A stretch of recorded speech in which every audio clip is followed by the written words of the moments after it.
Okay, Glenn, a bit of an update where we are with the left-hand drive pedal. We've now welded up this sort of offset pedal from the link to the actual clutch pedal, and using a straight edge on my brake pedal, the centre line is about, I think this is 15, well, I know it's 15 mil thick, so it's 7.5 mil in, and we're getting the pedal pad pretty much smack bang in the centre here. So the clutch pedal is bang in line with the actual pedal. I know, looking at what you gave me, we wanted an offset of about 5 mil, quarter of an inch to the left, as you see it here. I've actually welded the pad to the right hand side, as you can see here, so it wouldn't be too much of a job to weld that on actually central to these dots, which is actually the centre of the pad, and correct that. But because all of these measurements are approximate, I'm suggesting I'll send you this, and you can grind off the welds. I haven't put a massive amount of weld on the back. See here, we can grind that off, and you can move the pedal to optimize its position, if you see what I mean. The distance here to here, it was very difficult to measure in that orientation, so I've removed the brake servo, and I've rigged up the cylinder so we can get a measurement from the bottom of the pedal box to the top of the pedal. We're looking about 260 millimeters ish. Obviously I've got 3 mil here, so it's going to go up maybe 265, something like that. I know you were after looking at the details, you're looking at 10.25 inches, so I'm looking at the minute about 10.5 inch here. So again, looking at how I've welded the pad, you can move that a little bit.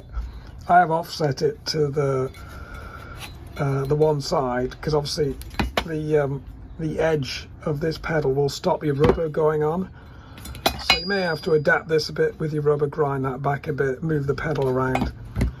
Hopefully if you're handy with a welder, you can optimize the pedal pad position to your liking. Obviously the pedal position in this direction, front to back in car, this has been set up with my brake position.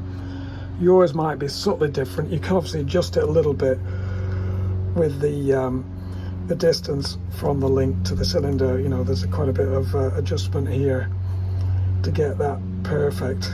As I said, this is actually set up for the full stroke of a Wilwood 3/4 inch cylinder. If you've got a smaller stroke cylinder, this pedal will be pulled up into the bulkhead more, so it's really critical you start off with the full length Wilwood 3/4 inch cylinder, which I'll forget the length now, or the stroke. I think it's 35.4 millimeters or 1.25 inches. It's something like 1.5 inches. I'll put a picture up here showing how much that is. There you go. I've just popped it in the vise, so I can show you the pedal operation. You'll know there is no need for a return spring. Some of the XGS pedals and some of the clutch pedals have a return spring on the pivot point, but this one doesn't need one with this cylinder. The cylinder itself will force the pedal back into position. There you go. I'm quite happy with that, to be honest. That's pretty obviously as this this link here is rotating, it's going out of a line ever so slightly with the curve. So it should start off out of a line, go into alignment and back out of alignment, and it's sort of doing that.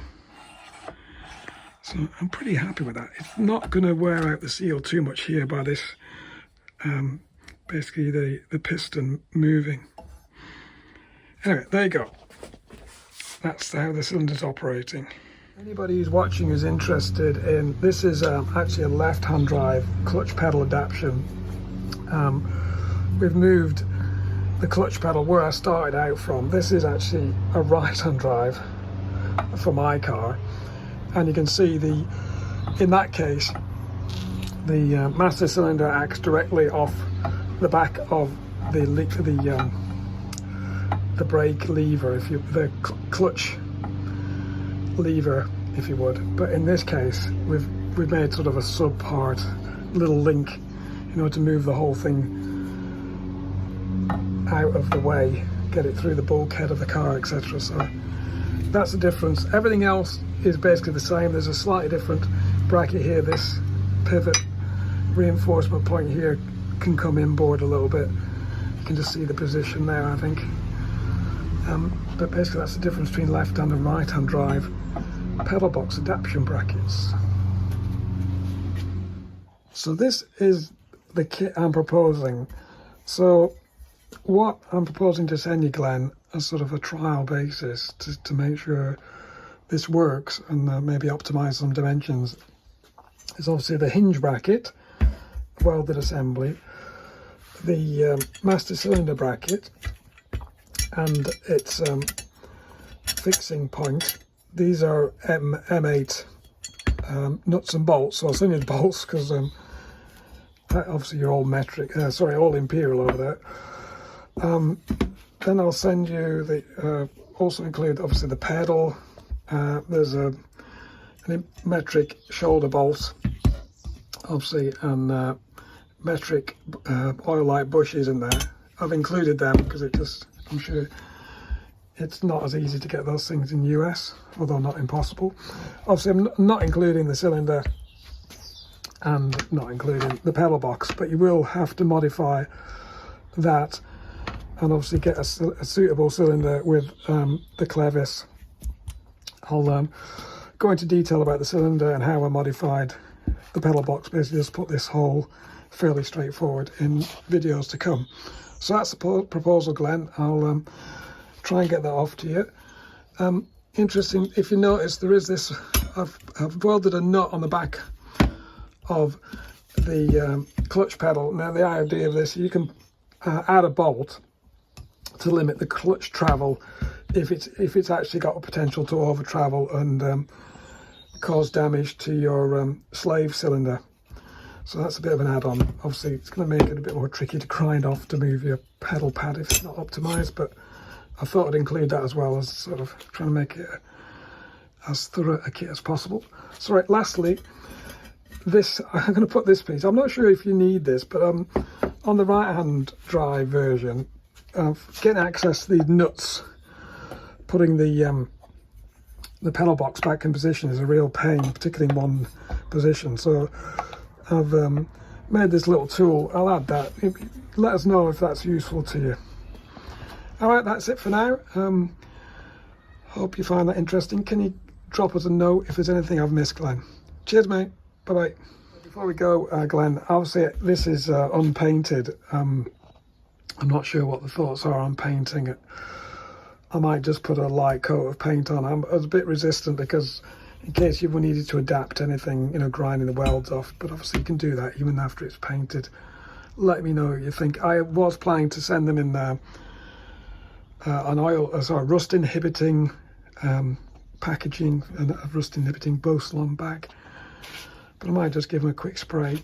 I'm not the greatest at spraying, so I don't really want to mess it up, but I might end up doing that just to make sure they don't rust in transit. Please let me know what you think.